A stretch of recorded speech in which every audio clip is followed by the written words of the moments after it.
we remove you and start myself and bring you on, okay? No problem.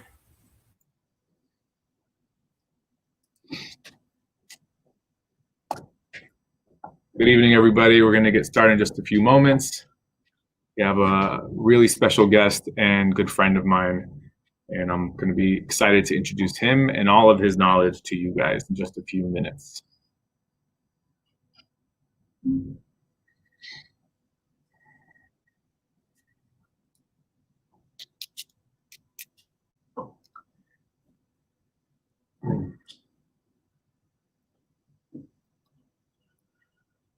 Good evening, everybody. It's Thursday, so you know it's time for our Facebook Live. And we continue to try to bring on guests to educate you all to make the best decisions possible.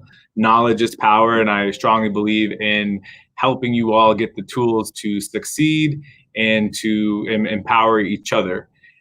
Today's topic is going to be for catered to business owners and employees, as the COVID pandemic has kind of turned a lot of people's work or jobs or businesses upside down.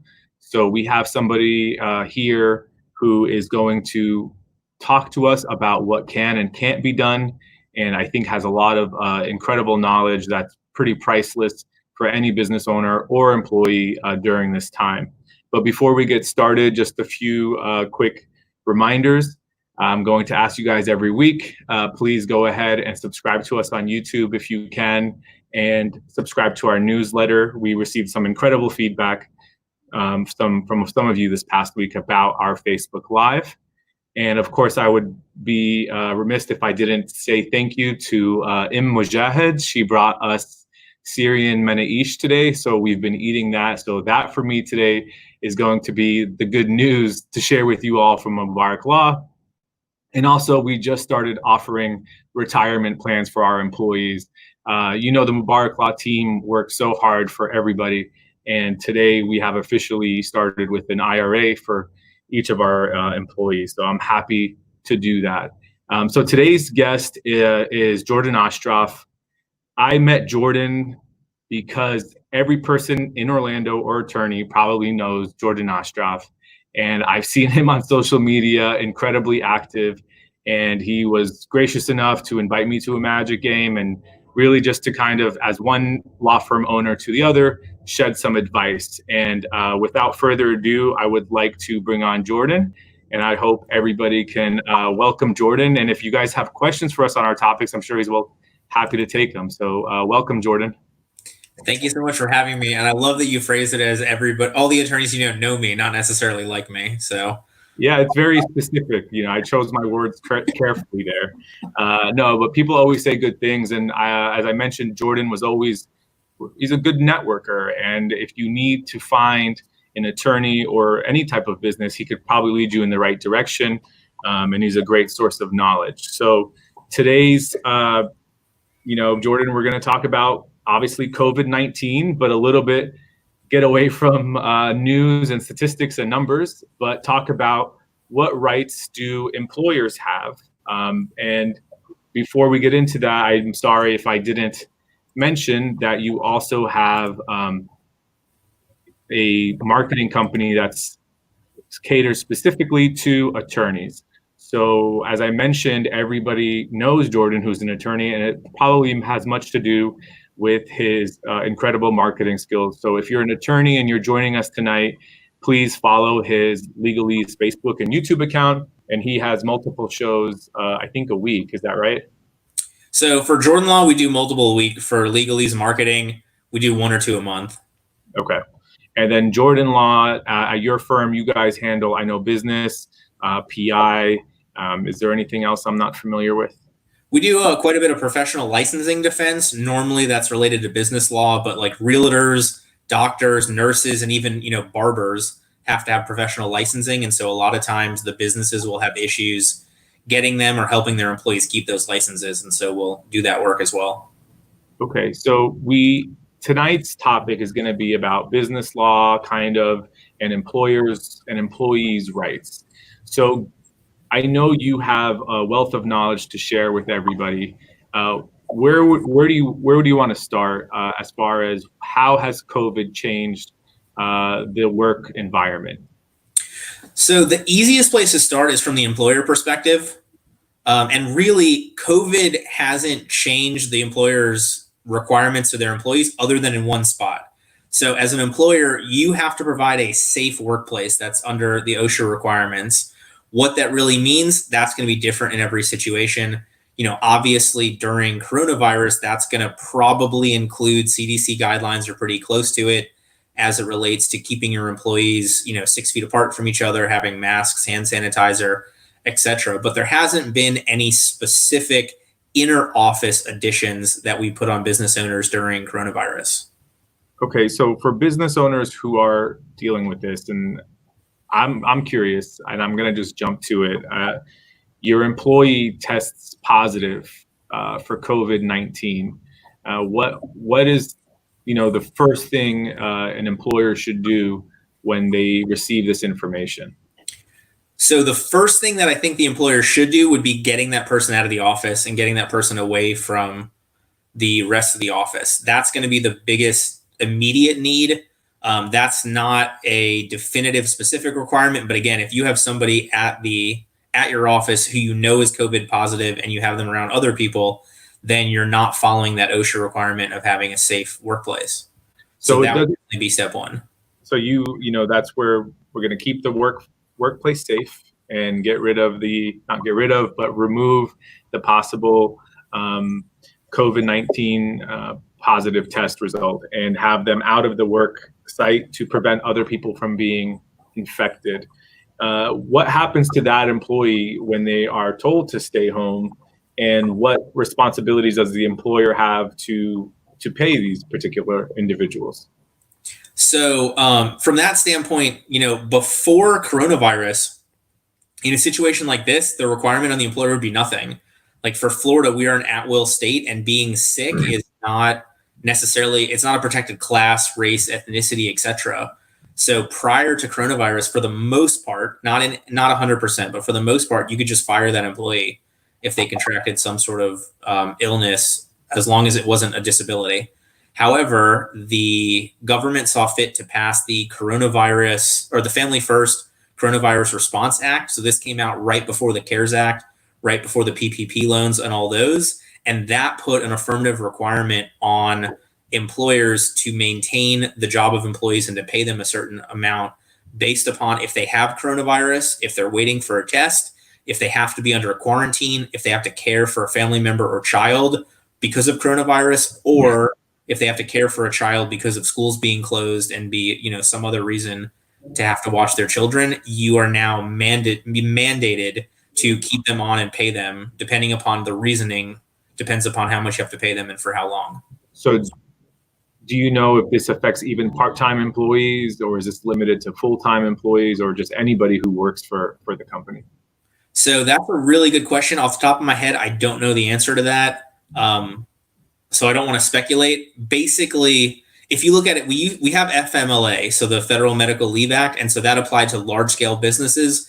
This put a lot of those requirements on smaller businesses. The FMLA stuff, for the most part, applies to only full-time workers, but I don't know off the top of my head from the coronavirus one. And then does your own employee handbook or guide, does that kind of dictate at all as to how to treat an employee? So if you are providing your staff more than that, like if you already have an existing sick leave plan or something like that provides more than the Family First Coronavirus Act, you're probably going to have to still follow that. But I haven't seen any that have that for just, regular illnesses. So at that point, you're going to have to come up to honoring that act, which would be keeping people on for, as little as 8 weeks, getting farther than that, and paying them a minimum of 50%. In some situations, having to pay them 60% or 2/3. For everybody who's watching, I mean, obviously these have been like massive bills and acts that have passed. So it's completely very nuanced and detailed, probably depending on company size or hours that dictate how many weeks you have to pay a particular individual. So if you do have a company and one of your employees tests positive, you should probably contact an attorney like Jordan or another employment attorney to make sure that you are complying, because what are there consequences for not paying your employee if you don't comply? Yeah. So right off the bat, I mean, you've got a wage and hour dispute. And the other thing that we've seen, so I guess let me back up for a second. So we are a business law firm. So we're representing the businesses in these perspectives. But what we've seen, thankfully not for any of our clients, but talking with other attorneys, there have been a bunch of plaintiffs' attorneys and employment lawyers that have had the coronavirus issue for a client, but then also investigated the business and also found a wage and hour issue, and also found out that they weren't reimbursing mileage correctly, and also found out, 3 or 4 other potential lawsuits. And so because this business owner, didn't want to pay somebody half pay for 8 weeks, they're now facing, 6 different lawsuits, one of which involves literally every single worker at the place for them being underpaid. You could literally open Pandora's box, just like an audit might lead to all sorts of discoveries and violations you're not even sure are aware of. How can an employer get ahead of knowing what to do and not be in a reactionary position, but to plan? Obviously, this is something we're going to be dealing with for some time. What is your suggestion for employers? So I always like, from the employer perspective, I mean, we're going back to that safe workplace. And so for a lot of people, that's going to be mandating masks in the office. That's going to be having professional cleaning come in. That's going to be having hand sanitizer available. That's going to be spacing employees out. If you've got, a bunch of people crammed together in cubicles, you may have to stagger them coming into the office or move them around. But I tell employers the easiest thing to do after those things is make sure that your office can run virtually. That's going to help you legally, and that's going to help you from a business perspective. Because, if God forbid we have to lock down again, or if this comes back next year or something along those lines, you're going to want to utilize this time now to make sure that your business is going to be able to operate cloud-based to the extent that it can. Obviously, as we saw. That's really important. So regardless if you're a law firm or your business, you need to make sure you have online and virtual capabilities. We, for the American Immigration Lawyers Association, we had to do a webinar to teach many attorneys on how to work from home or how to work remotely. Thankfully, we had the software at Mubarak Law. Jordan has all sorts of incredible software at his firm, where for us, we don't really skip a beat, and you should do the same for your own business. And if it's not for COVID-19 or, maybe it's a hurricane, you can continue to maintain your business and get ahead of it. So that's, I think, a great piece of advice that you're mentioned there. And do you guys, I mentioned the handbook, and I know I didn't have one. I mean, my firm has been around for 4+ years, and we got one maybe about a year and a half ago. Is that something that your firm can do? Yeah, we work with a lot of businesses to put a handbook in place or update a handbook that hasn't been looked at in 15 years. But just remember, the one thing I caution people is an employee handbook is really just a piece of paper or a virtual document. If you're not making sure that it's up to date, if you're not making sure that it's complying with the current law, and if you're not training people and actually implementing it, it's not going to be as helpful. It's nice to have a policy on no sexual harassment or non-discrimination, but it's another thing to actually make sure that that policy is followed in the office. And that's where, you can get a bunch of lawsuits or unhappy workers or, all that from not following the handbook that you did spend the time and effort to put in place. So I want to come back to the hypothetical of your employee test positive. What obligation do you have to the other employees who may have been exposed to the virus? And what are some, what I call a minefield? How do you navigate that minefield of what you can and can't do as an employer? So it would sound like, we get the person out of the office, we schedule a cleaning crew, we have everybody else go and get tested, we let them know what happened, would be the right thing to do. However, unfortunately, you could be violating your employees' HIPAA rights by telling the other employees. So if you tell everybody that, hey, Jane Doe or John Smith just got COVID, so anybody who's been around them needs to go get tested, you have now violated HIPAA requirements. So instead, you have to be kind of circumspect about it and just tell them, we believe you've come in contact with somebody who's tested positive, or with somebody who's had family members test positive, or who's been in contact with somebody with COVID. And we suggest that you, stay home.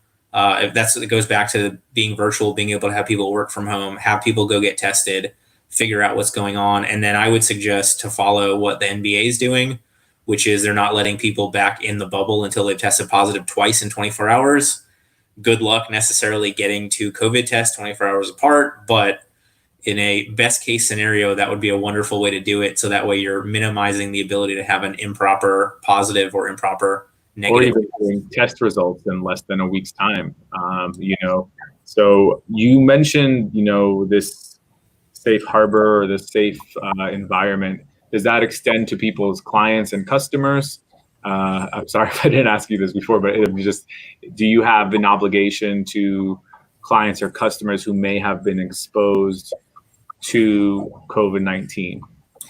So not from an OSHA standpoint, because OSHA is set up for the safety of employees, but ultimately, you could have a general liability issue. Absolutely. If you knowingly had an employee in the office, and if you knowingly had them come in contact with a bunch of clients, you could be in theory held responsible for, the damage, the harm, whether that's them missing work, whether that's them having millions of dollars in medical bills, whether that's them having them unfortunately pass away.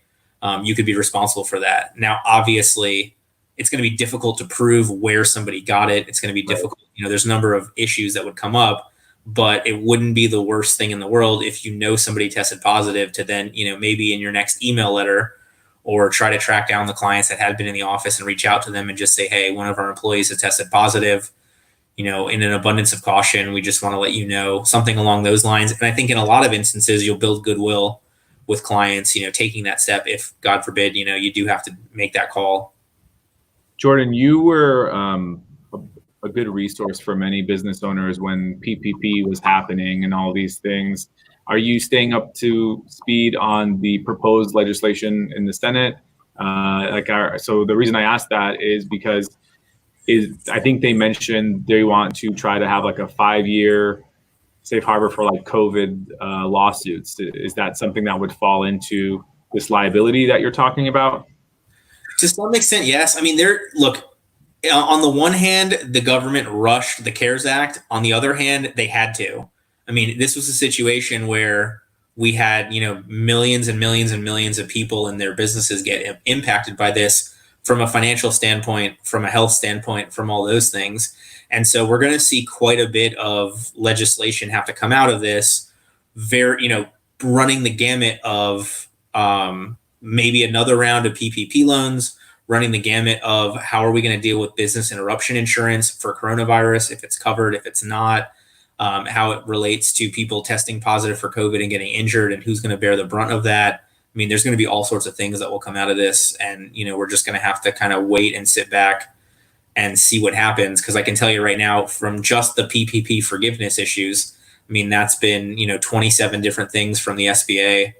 Every day, every week it changes. And they've actually changed it in the benefit of the businesses once already to make it less money that has to be spent towards payroll, to make it a longer time that you can spend the money to be forgiven, etc. So some proposals about certain amounts of PPP, people are suggesting if it was less than a certain amount, perhaps to do an automatic forgiveness so that the employers don't have to go through the process of loan forgiveness. And who knows, for some of these smaller loan amounts, is that going to be worth the government resources and things, especially if people maintained their employees and their payroll, and that's something pretty clear to track.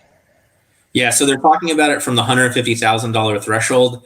The other thing that's going to be really interesting is, we've extended it. Originally, it was supposed to be 8 weeks. We've extended it to 24 weeks. Well, what happens from a tax standpoint?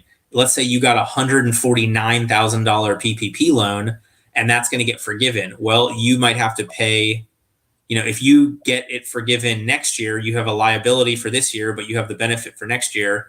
And so there's going to be some interesting things that would have to happen to kind of do the accounting. That would be much cleaner if everything gets forgiven or not in this year. Okay, so I just want to recap for anybody who's joined us after we got started.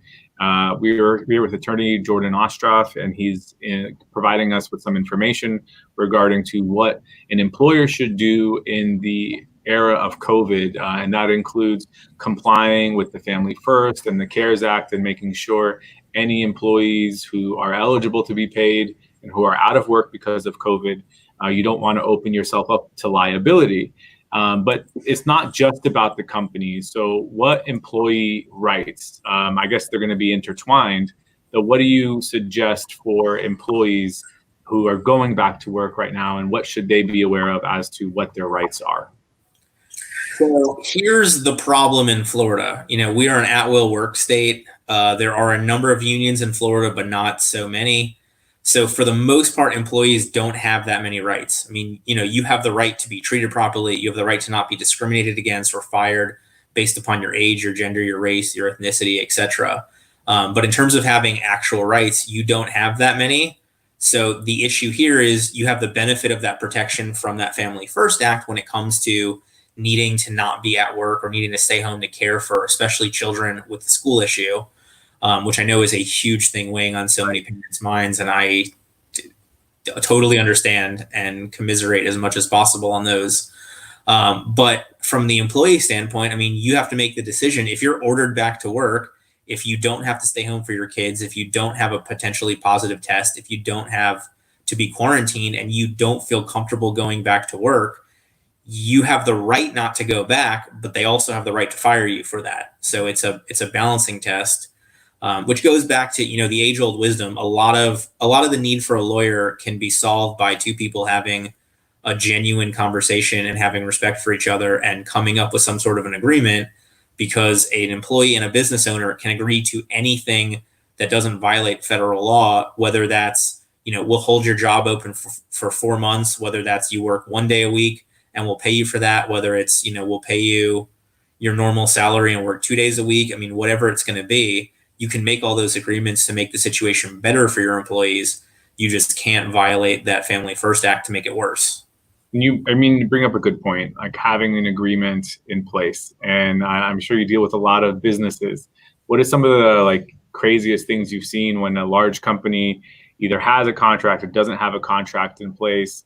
And how can our viewers learn from that and perhaps, prevent themselves from having disputes in the future? So the most relevant and interesting one right now is not between an employer and an employee, but between a business that has business interruption insurance.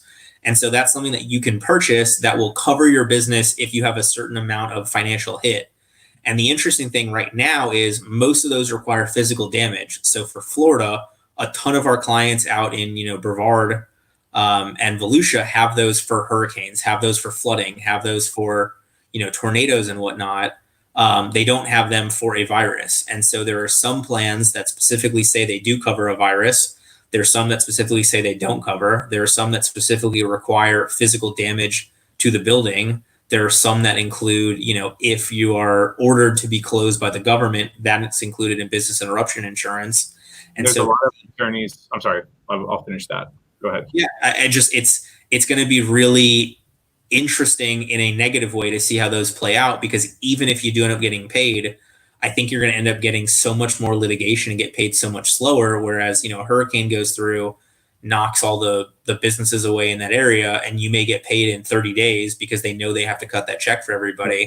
Business interruption is like money you need now, right? And for a lot of these businesses, I know that there's a lot of law firms who do first party insurance claims that will review your policy to see if there's anything to do free. Like our mutual friend, attorney Imran Malik, is reviewing these kind of policies at Malik Law. So if you do have business interruption, I'm sure maybe even Jordan's office, that's something that they can assist you with that. Jordan, you also have a business partner, and it's your wife, and she's also an attorney. So which leads me to my question about people who do business together, even with family. I know I see it all the time with my clients, and I tell them that it's more important than ever to have an agreement. And what is your position on that? Well, I mean, specifically, my wife knows that if she wants to divorce me, she should just murder me instead. It's, faster, cheaper, and she'll be happier at the end of it. But no, all jokes aside, I think, we get into things with the best of intentions, whether that's a marriage, whether that's a business, whether that's whatever it's going to be. And those don't always play out. And so I suggest, even if you're going into business with your parents, with your kid, with your brother, with your cousin, you still want to have the same documents in place as if you're not related to that person, just because why not? At the end of the day, a lot of what we do with that contract is just like having insurance. You're buying peace of mind. And so if there's never a problem in the business and you never have to really litigate that employment agreement, then great.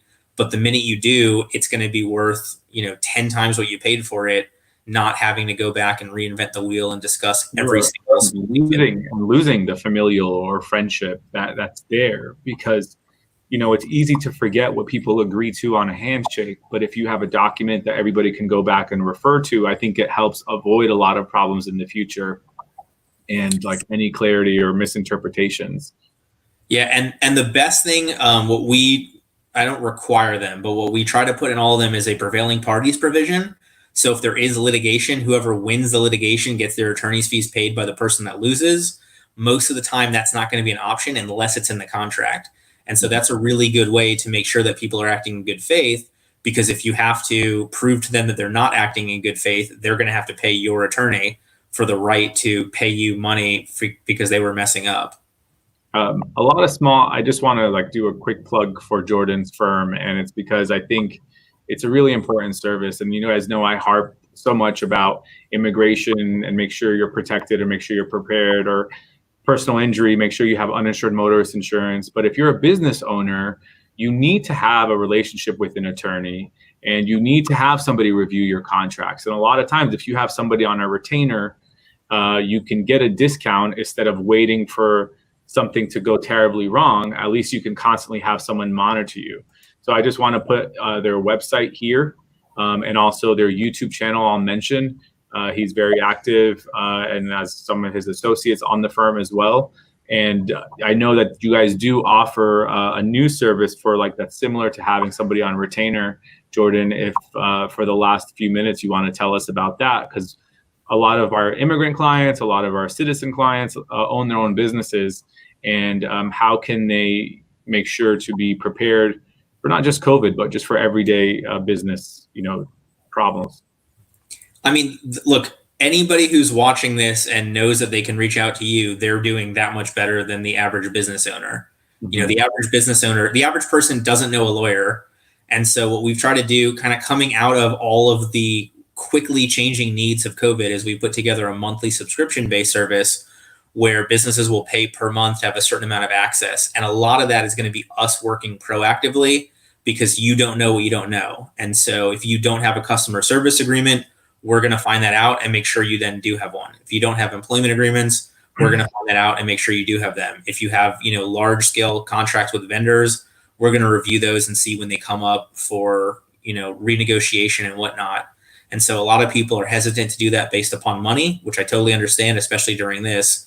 But oftentimes we're finding a lot of business owners are more willing to spend the money now to make sure they're protected, that they have that peace of mind, that they have somebody to go to, so that they're not, stuck between a rock and a hard place in 3 months, if this is, God forbid, still going on and their business is doing that much work. You said about the contracts being like insurance. We have insurance to prepare for worst case scenario, and having contracts or an attorney review things might be a little bit money now, but it's to ensure that you won't have a huge expense later.